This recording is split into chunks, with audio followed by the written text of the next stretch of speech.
In this video, Byron Taylor from Ashore Quality is going to talk about the legal requirements there are in New Zealand around American foulbrood control. He's going to discuss why it's important to have these legal requirements.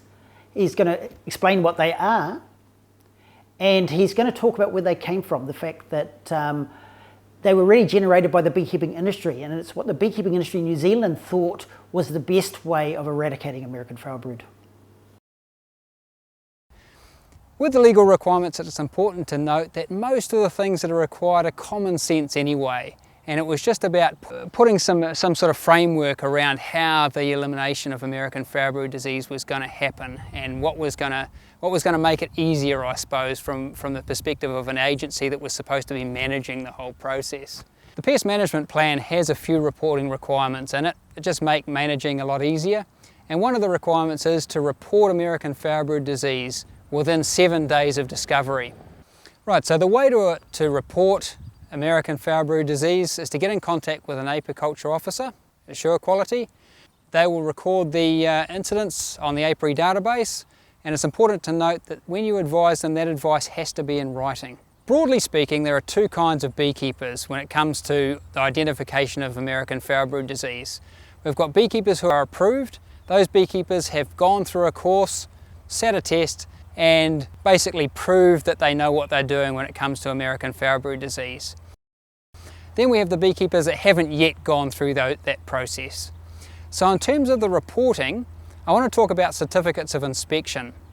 At the start of the season in the spring, certificates of inspection will be sent out to all non-approved beekeepers. And those beekeepers need to find an approved beekeeper to inspect their hives for American foulbrood disease, complete their certificate of inspection form, and get that back to Ashore Quality by the end of November in every year. The annual disease return is sent to every beekeeper in autumn of each year. That annual disease return needs to be filled out and sent back to Ashore Quality.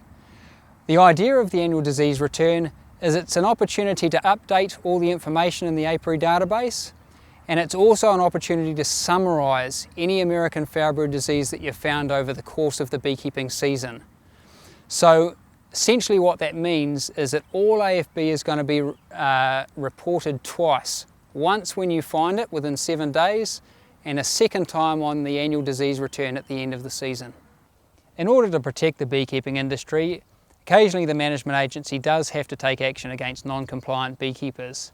That action can range from ordering inspections of hives at the cost of the beekeeper, right through to possible prosecutions. It's important to note that this is something that only happens if all else has failed, and really, as I mentioned, is in there to protect the beekeeping industry. Because unfortunately, you can't fence bees in, and what your neighbouring beekeeper does can unfortunately affect you. For any further information on your legal requirements as a beekeeper, you can either give an apiculture officer a call at Ashore Quality, or you can go and visit the Pest Management Plan website. So Byron has given a really good summary of the legal requirements around American foulbrood.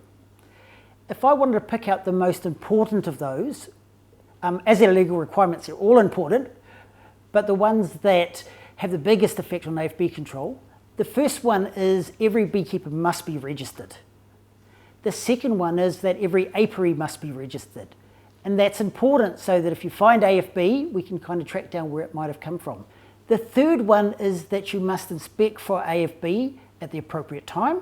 The next one is that once you find AFB, you have to notify Ashore Quality that you found it, and the beehive must be destroyed by burning within 7 days. There's a few other requirements that are around filling out bits of paper or going online to do so, but those are the big ones that have an impact on American foulbrood. The full list is in the AFB manual or on the Pest Management Agency website.